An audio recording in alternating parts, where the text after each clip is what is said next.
दरबार पहुंच चुकी थी। ये दरबार सिर्फ सिपाहियों में नहीं था, गैर मुल्की सफीर, दूसरे मुल्कों के वफूद लोग दरबार में बैठे हुए थे। दरबार सजा हुआ था। उन वफूद में, उन गैर मुल्की सफीरों में ईसाई भी थे, यहूदी भी थे, मजूसी भी थे। उन्होंने कहा यजीद ये कौन है? उसने कहा मोहम्मद की बेटी। उन्होंने कहा तूने क्या किया? उसने कहा मैंने नबी के बेटे को कत्ल किया। उन्होंने कहा क्यों कत्ल किया? उसने कहा क्योंकि हुसैन मेरे इख्तियार को नहीं मानता था। हुसैन को चाहिए था कि वो मेरी बैत कर लेता। हुसैन ने मेरे इख्तियार नहीं माना, मैंने कत्ल करवा दिया। बीबी के कान में ये आवाज गूंजी।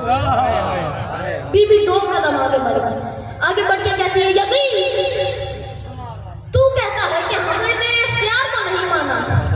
तेरे दरबार में रोशनदानों में से हवा का शोर आ रहा है। मैं तुझसे बात करना चाहती हूँ, थोड़ी देर के लिए हवा रोक। जब बीबी ने कहा ना थोड़ी देर के लिए हवा रोक, यजीद देख के कहते अली की बेटी मैं हवा कैसे रोकूं? बीबी ने कहा कहाँ है तेरा इख्तियार? वाह वाह जियो।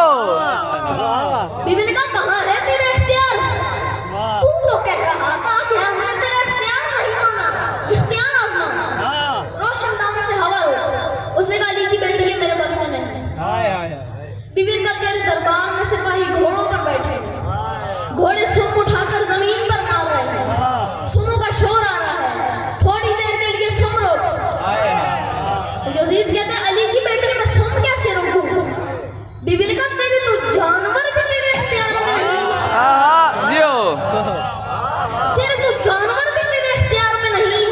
तू इंसान में इख्तियार की बात कर रहा है, तेरे तो घोड़े भी तेरे इख्तियार में नहीं। जुमला अली की बेटी ने इतना वजनी कहा, खड़े भी हो जाओ जुमले का कद बढ़ा। बीबी ने कहा तेरे दरबार में ऊंट खड़े हैं, ऊंट गर्दनों को हिला रहे हैं, गले में घंटियां हिल रही हैं, घंटियों का शोर आ रहा है। थोड़ी देर के लिए ऊंटों की गर्दनें रोक। अब पूरा दरबार सुन रहा था और अकेली अली की बेटी बोल रही थी। यजीद देख के कहता है अली की बेटी मैं सुन कैसे, मैं गर्दनें कैसे रोकूं?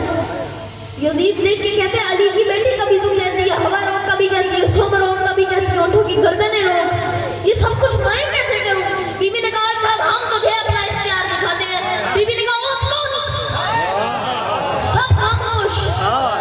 इनके इतना कहना था कि जिन रोशनदानों में से हवा नहीं थी उनमें से हवा रुक गई। जिस घोड़े ने सुम उठाया था उसने जमीन पे रखा नहीं, जिस ऊंट की गर्दन हिली थी उसकी वापस नहीं आई, जिस इंसान का हाथ उठा था उसका नीचे नहीं आया, जिसके नथने से सांस निकली थी दूसरे नथने से वापस नहीं आई। इंसानों के दिलों की धड़कनें उनके कानों में सुनाई देने लगी। जब पूरा दरबार पत्थर का हो गया, बीबी चलते हुए यजीद के तख्त के सामने आई। बीबी ने हाथ का इशारा किया, यजीद की नापाक रूह उसके बदन में वापस आई। उसने पूरा दरबार पत्थर का देखा कि हर चीज अपनी जगह पर रुक चुकी है, मौत का आलम है।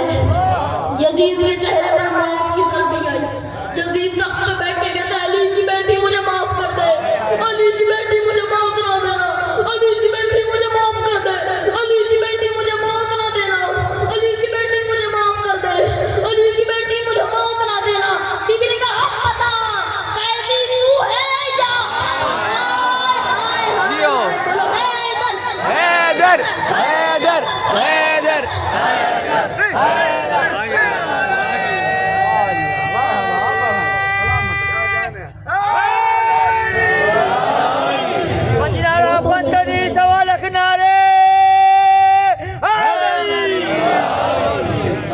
बहुत हो गए फजाइल, बस चंद जुमले मसाइल के और मैं